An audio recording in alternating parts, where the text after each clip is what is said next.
सन्मानाने निरोप. हरीश राणा खटला आणि सन्मानाने मरण्याचा आपल्या सर्वांच्या एका अधिकाराचा एक नवीन अध्याय आता सुरू झाला आहे. मित्रांनो, स्वागत आहे आपलं माझ्या ॲडव्होकेट प्रमोद ढोकले सिम्प्लिफाईंग कोर्ट डिसिजन या यूट्यूब चॅनेलवर. ज्यांनी कोणी अजूनही हा माझा चॅनल सबस्क्राईब केला नसेल त्यांना विनंती आहे की त्यांनी हा चॅनल सबस्क्राईब करा, बेल आयकनही दाबावा आणि लाईक बटन दाबायला बिलकुल विसरू नये. चला बघूया काय झालंय नेमकं या खटल्यामध्ये.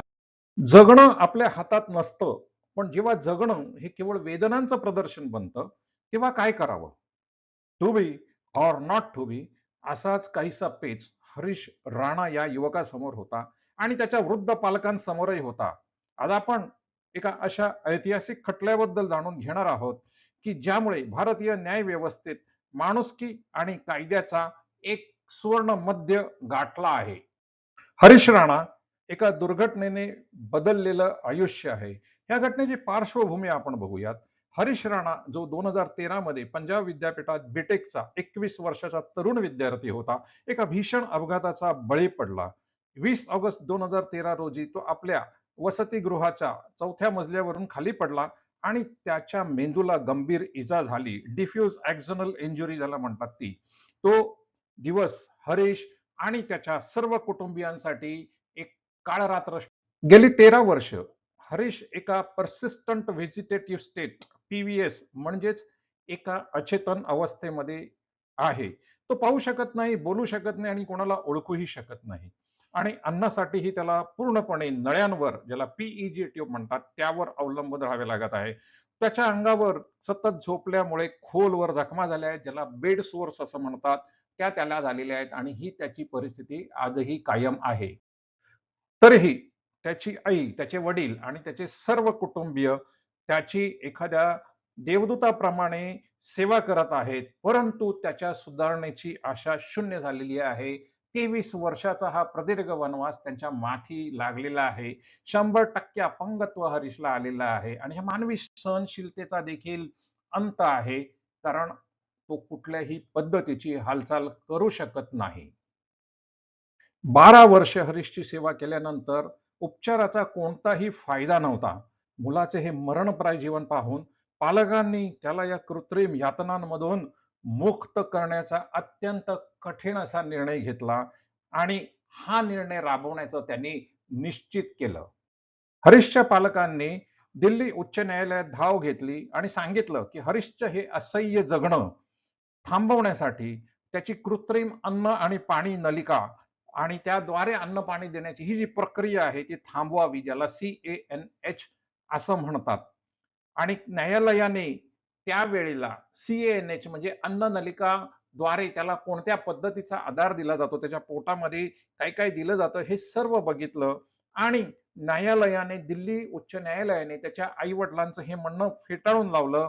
न्यायालयाचं असं म्हणणं होतं की मेकॅनिकल सपोर्ट म्हणजे हरीश काही व्हेंटिलेटरवर नाहीये, थोडक्यात त्याच्यावर वैद्यकीय उपचार चालू नाहीत आणि जर ते वैद्यकीय उपचार नसतील तर ते बंद करण्याचा देखील आम्हाला अधिकार नाही आणि म्हणूनच आम्ही तुमची मागणी ही मान्य करू शकत नाही. नळीद्वारे अन्न पुरवठा हे पोषण असून, भरण पोषण असून, संगोपन असून त्यामुळे वैद्यकीय उपचार म्हणता येत नाही आणि हे वैद्यकीय उपचार नसल्यामुळे न्यायालय यामध्ये हस्तक्षेप करू शकत. हताश झालेले हरीशचे आई वडील या दिल्ली उच्च न्यायालयाच्या निर्णयाविरुद्ध सर्वोच्च न्यायालयात आता पोहोचले आहे. सर्वोच्च न्यायालयापुढे कायदेशीर पेच हा होता की नळीद्वारे अन्न देणे हा दिल्ली उच्च न्यायालयाने सांगितल्याप्रमाणे वैद्यकीय उपचार नाही आणि दिल्ली उच्च न्यायालयाने सांगितल्याप्रमाणे काय हा केवळ त्याचा पोषणाचाच उपचार आहे का? आणि हा गंभीर प्रश्न, या गंभीर कायदेशीर पेचावर मात करण्याची आणि त्यावर निर्णय देण्याची जबाबदारी आता सर्वोच्च न्यायालयावर येऊन पडली होती.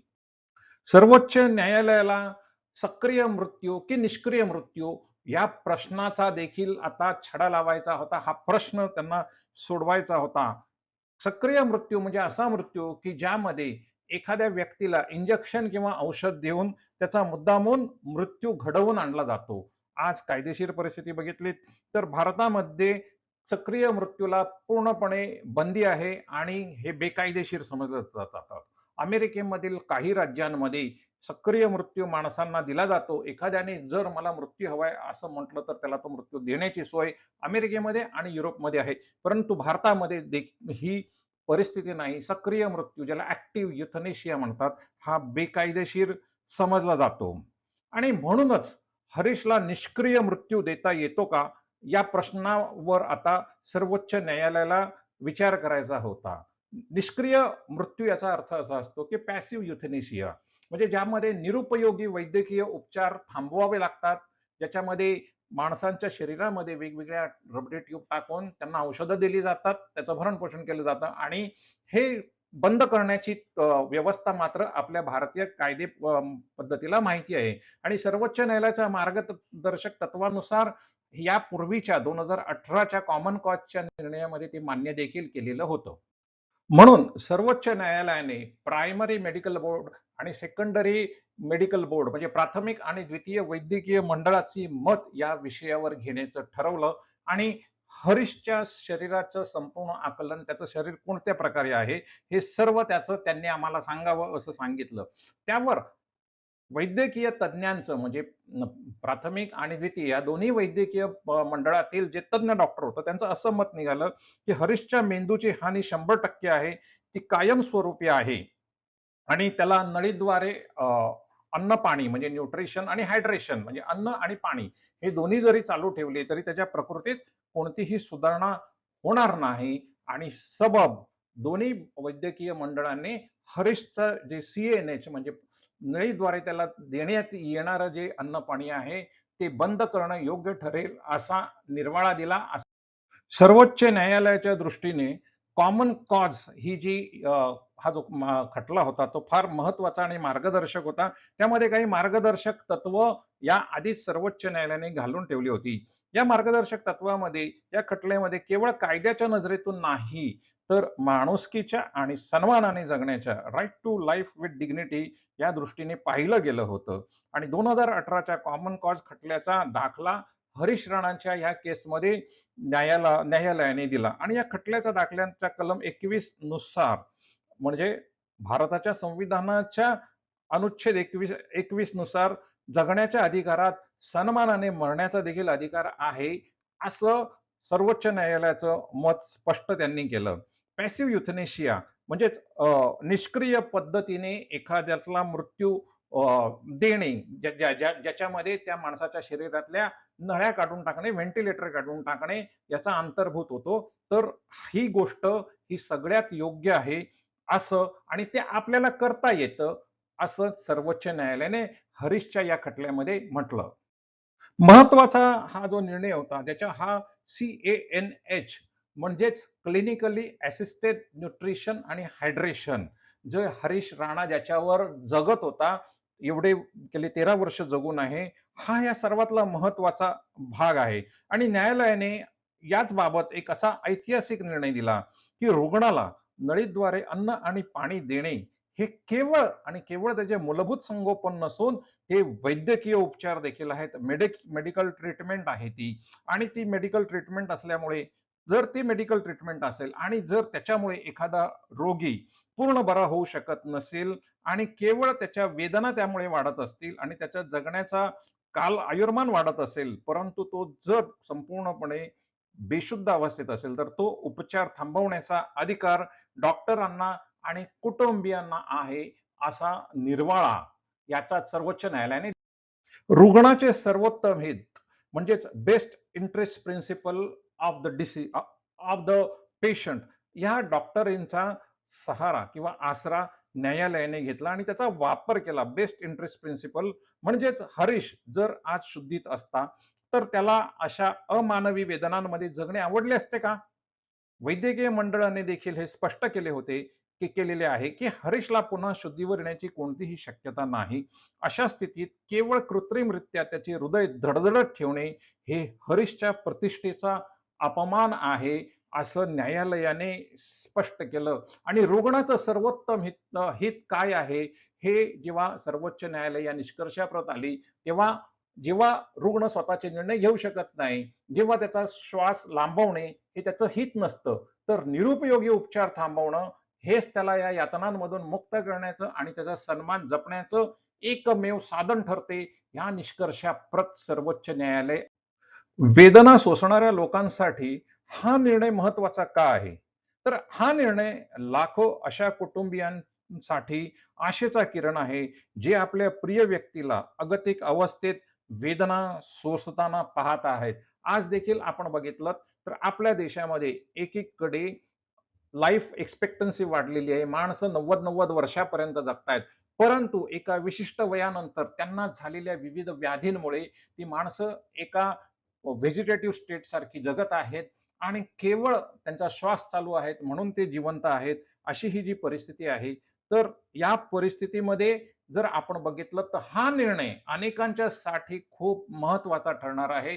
कारण बऱ्याच जणांना हॉस्पिटलमध्ये, इस्पितळामध्ये जाऊन ट्युबा घालून जिवंत ठेवलं जातं. त्यांना आता हा एक नवीन आशेचा किरण दिसणार आहे. हा एक प्रतिष्ठेचा सन्मान तुम्हाला, आम्हाला आणि आपल्या सर्व भारतातील नागरिकांना मिळालेला आहे. सन्मानाने जगण्याचा अधिकार आपल्याला आपल्या संविधानातील कलम 21 ने तर दिलेला आहेच. परंतु या निकालामुळे केवळ सन्मानाने जगण्याचाच नव्हे तर सन्मानाने मरण्याचा देखील अधिकार या देशातील अनेक विकलांग, वृद्ध, आजाराने ग्रस्त आणि ज्यांचं जीवन केवळ श्वास घेण्यापुरतं उरलं आहे आणि ज्यांच्या कुटुंबियांच्या नशिबी अमाप कष्ट आहेत किंवा अमाप दुःख आहे आणि त्यांना सांभाळण्याची जबाबदारी आहे, त्यांच्यासाठी देखील आणि त्यांना सन्मानाने जगण्याचा देखील हा एक महत्वाचा निर्णय आहे, असं मला वाटतं. आणि कुटुंबियांच्या वेदनांची दखल ह्या निर्णयामध्ये देखील 13 वर्ष सेवा करणाऱ्या हरीश राणांच्या वृद्ध पालकांची मानसिक आणि शारीरिक स्थितीचा विचार न्यायालयाने केलेला आहे. आणि याच्यामध्ये कायद्याचं सुलभीकरण देखील करण्यात आलेले आहे. जर 2 स्वतंत्र वैद्यकीय मंडळांनी उपचार थांबवण्यास संमती दिली, तर न्यायालयात जाण्याची दरवेळेला गरज भासणार नाही. लक्षात घ्या, तुम्हाला तुमचं वैद्यकीय इच्छापत्र करता येतं. तुम्ही जर वृद्ध असाल, तर तुमचं वैद्यकीय इच्छापत्र जरूर करा. ज्यावेळेला तुम्ही बेड रिडन व्हाल आणि तुम्ही जगण्याची कोणतीही शक्यता नसेल, मग ती कॅन्सरमुळे असू शकते किंवा इतर कोणत्याही रोगामुळे असू शकते. तर अशा वेळेला तुम्हाला देण्यात येणारे उपचार थांबवण्याची तुम्हाला पूर्णपणे अधिकार ह्या कायद्याने मिळाला आहे. आवश्यक आहे की तुम्ही वैद्यकीय इच्छापत्र करा आणि वैद्यकीय इच्छापत्र कसं करायचं ते माझ्या ह्याच चॅनेलवरील दुसऱ्या एका व्हिडिओमध्ये आहे, त्यामध्ये पहा आणि सन्मानाने जगा आणि सन्मानाने मृत्यूला जवळ करा. हाच यामधला सगळ्यात महत्वाचा निष्कर्ष आहे असं मला वाटतं. एक लक्षात घ्या, सर्वोच्च न्यायालयाने हरीश राणाला त्याचे उपचार जरी थांबवण्याचे आदेश दिले तरी त्याला वाऱ्यावर सोडून दिलेलं नाही. त्याला पॅलिएटिव्ह केअरमध्ये हलवण्याचे निर्देश दिले आहेत, जेणेकरून त्याला शांतपणे निरोप देता येईल आणि तो सन्मानाने देता येईल किंवा त्याला कोणत्याही वेदना होणार नाही किंवा गुदमरल्यासारखे होणार नाही आणि तो अतिशय शांतपणे हे जग सोडू शकेल. ही काळजी देखील सर्वोच्च न्यायालयाने या निकालामध्ये घेतलेली आहे. हा निकाल आपल्याला शिकवतो की प्रेम म्हणजे केवळ धरून ठेवणे नव्हे, तर कधी-कधी सन्मानाने एखाद्याला निरोप देणे हे देखील त्याच्याबद्दल व्यक्त केलेली सगळ्यात मोठं प्रेम असू शकतो. हरीश राणा हा खटला भारताच्या वैद्यकीय आणि कायदेशीर इतिहासात मैलाचा दगड ठरला आहे. हा खटला आपल्याला हे शिकवतो की खऱ्या प्रेमाचा अर्थ केवळ जीव वाचवणे नसून कधी-कधी आपल्या प्रियजनांना वेदनांमधून सन्मानाने मुक्त करणे हा देखील असतो. धन्यवाद मित्रांनो, हा व्हिडिओ शेवटपर्यंत पाहिल्याबद्दल. ज्यांना पुन्हा एकदा आठवण करून देतो की ज्यांनी कोणी अजूनही माझा चॅनल सबस्क्राईब केला नाही त्यांनी हा चॅनल सबस्क्राईब करावा. ॲडव्होकेट प्रमोद डोकले, सिम्प्लिफाईंग कोर्ट डिसिजन, आणि त्याला लाईक बटन दाबावं. त्याचप्रमाणे फॉरवर्ड देखील जरूर करावं, बेल आयकनही दाबावं. धन्यवाद. पुन्हा भेटूया.